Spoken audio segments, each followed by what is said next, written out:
Hello, everyone. It's amazing to see you all. As people are coming in, if people can actually come and fill in the front, there's people that are coming a little bit late, and we don't want them to be disrupting and being able to find, they'll fill in towards the back as they come. So all these lovely people walking down the center, if you can fill in, that would be wonderful. Thank you. So welcome, everyone. My name is Stacy Rutland. I'm founder of Income Movement.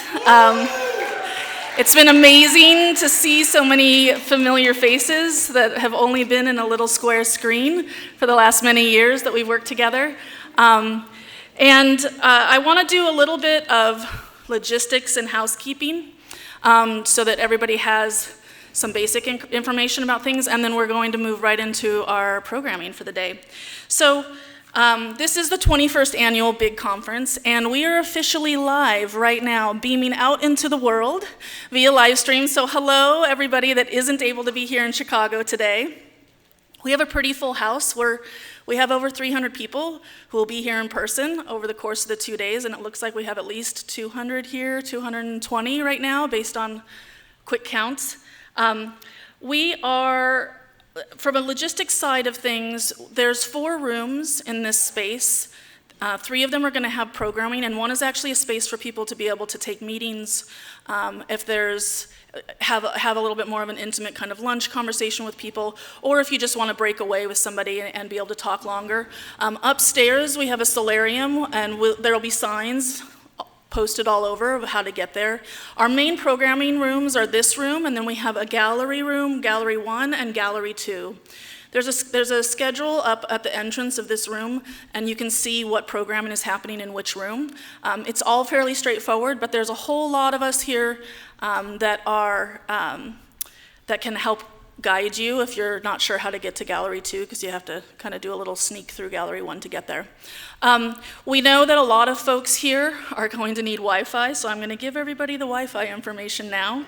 The Wi-Fi is Moonlight, the password is Moonlight, and the number 1, all lowercase.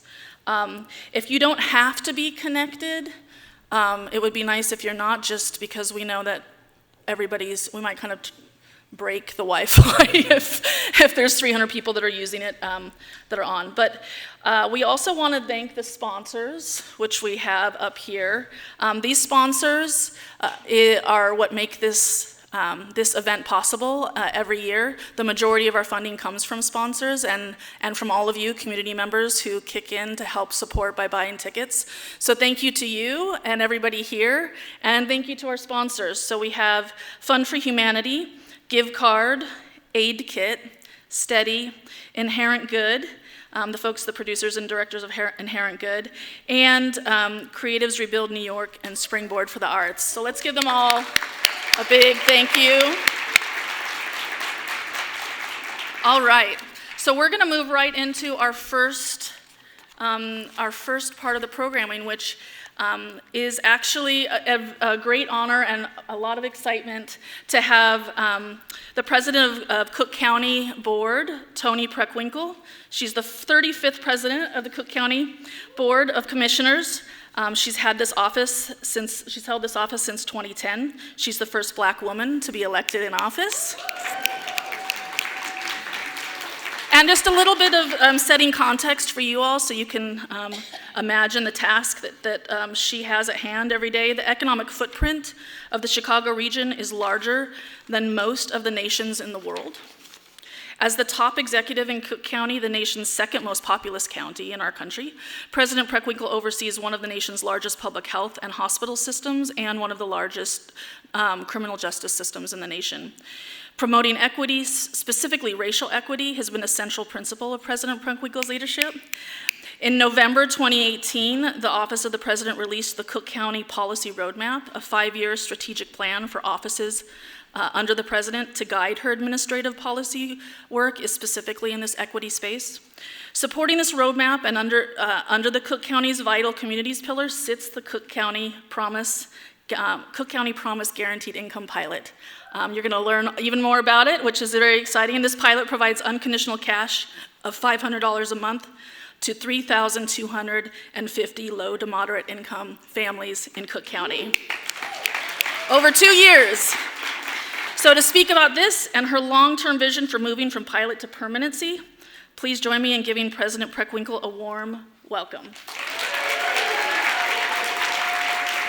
you. Thanks, Stacey. I appreciate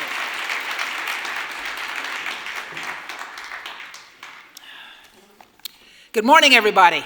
Good morning. Thank you for that kind introduction, Stacey.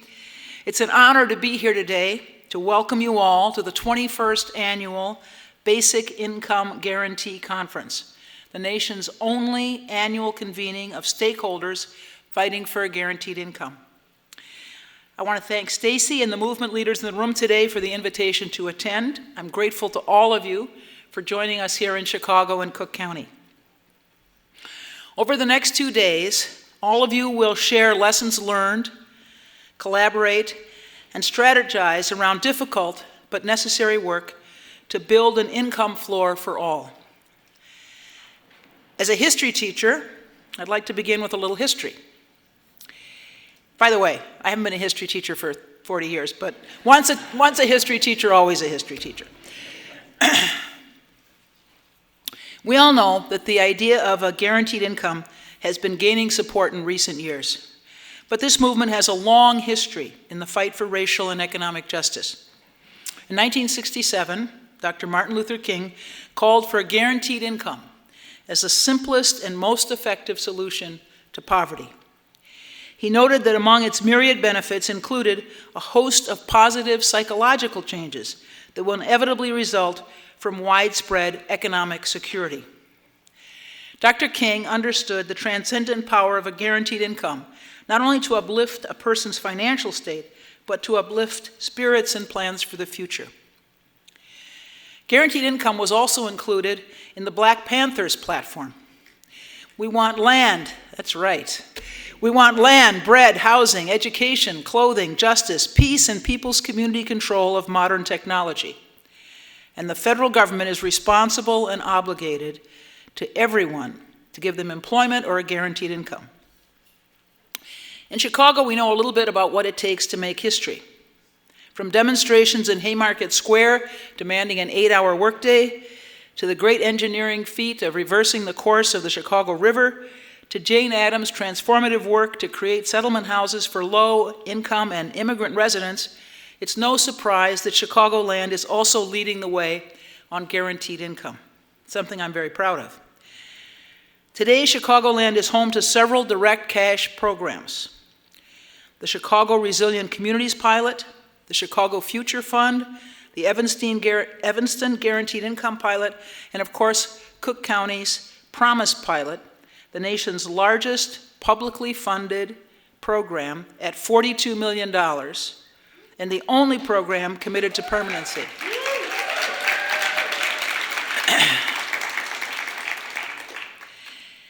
We're committed to this work because we understand our history.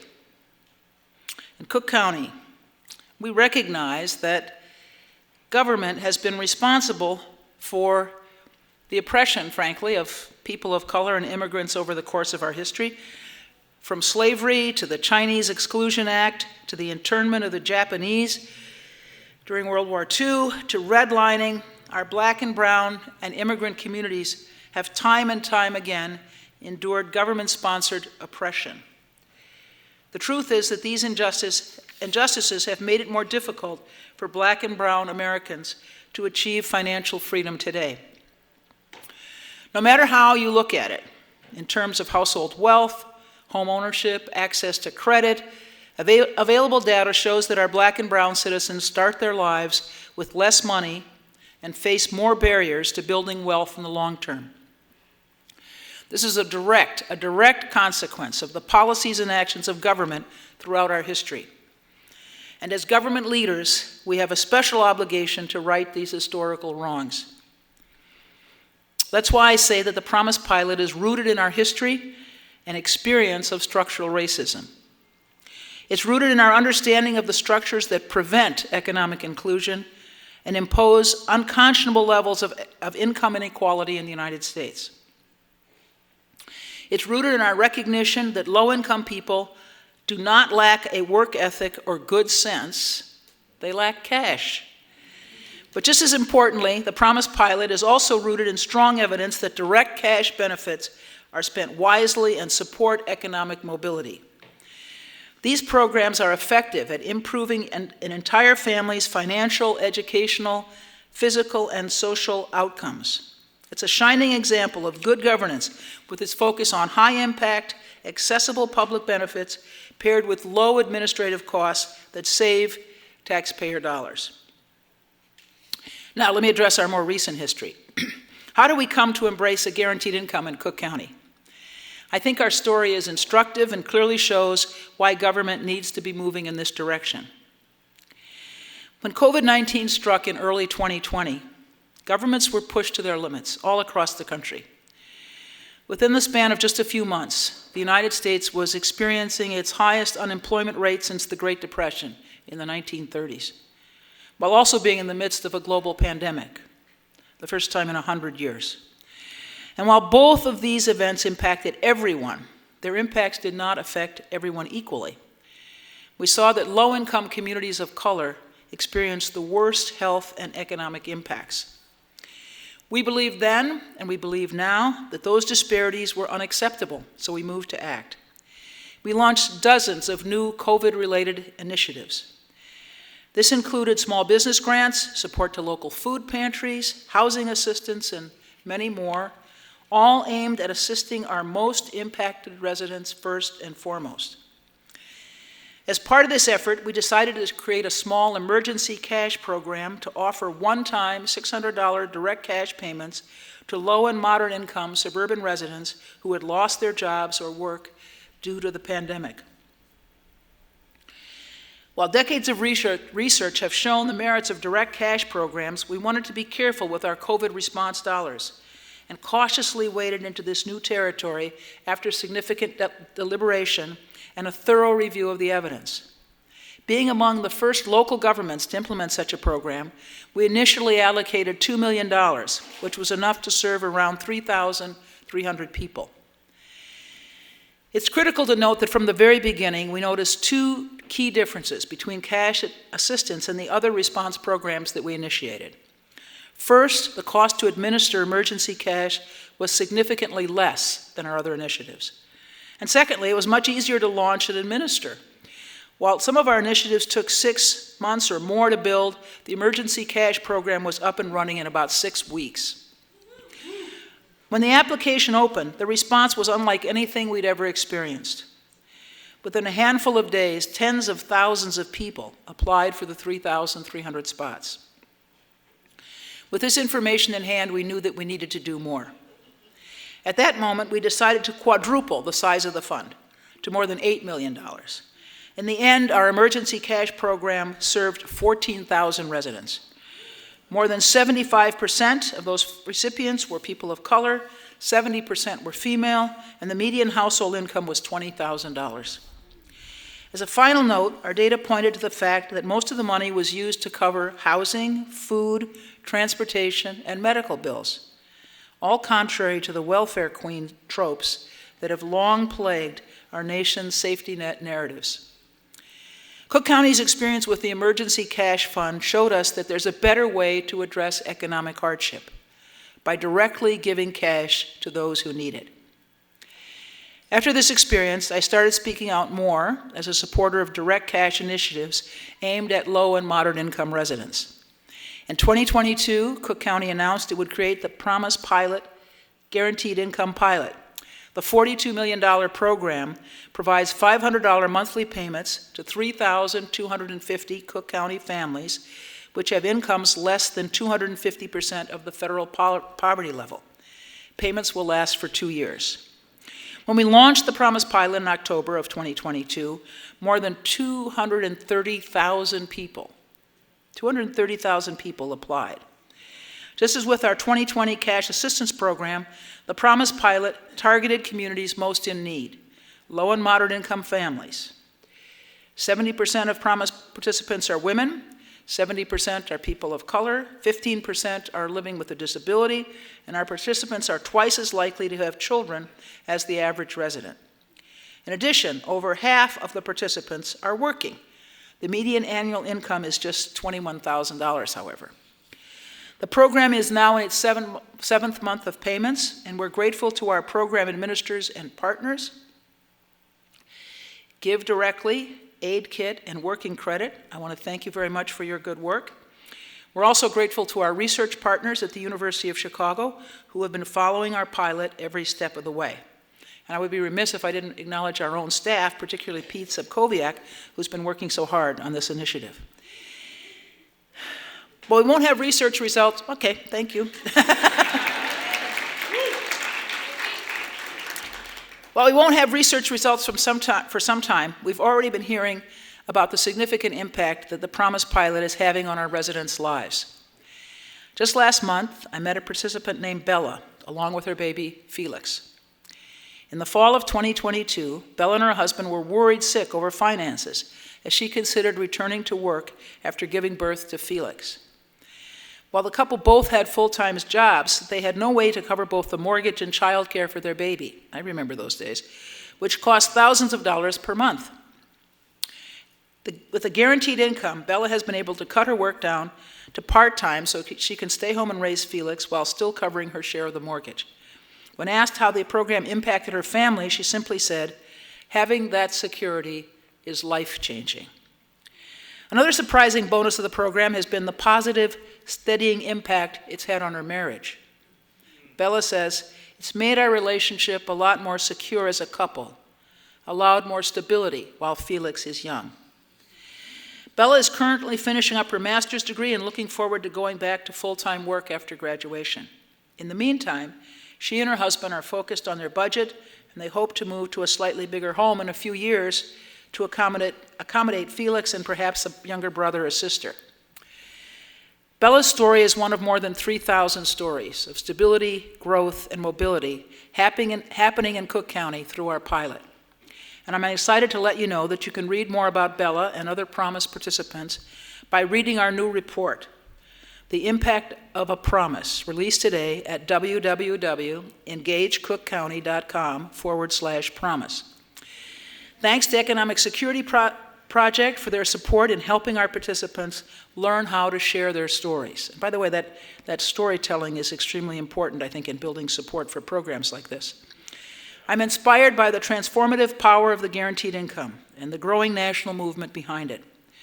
Throughout this conference, I hope you will all reflect on the legacy of Dr. Martin Luther King, who envisioned a country where every individual, regardless of background, could thrive.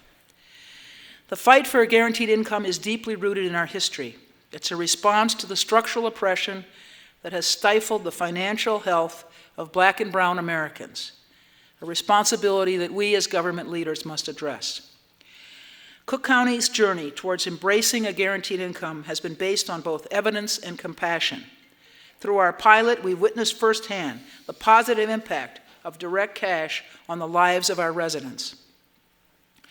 We have seen how these programs can be swiftly implemented with low administrative costs and reaching those most in need. Stories like Bella's remind us that the guaranteed income enables individuals to pursue a brighter future for themselves and their families. There's perhaps nothing more powerful a government can do for its people, for its economy, for its society, than to afford the same opportunity to all its residents. As we continue to evaluate and learn from our efforts, we remain committed to this work.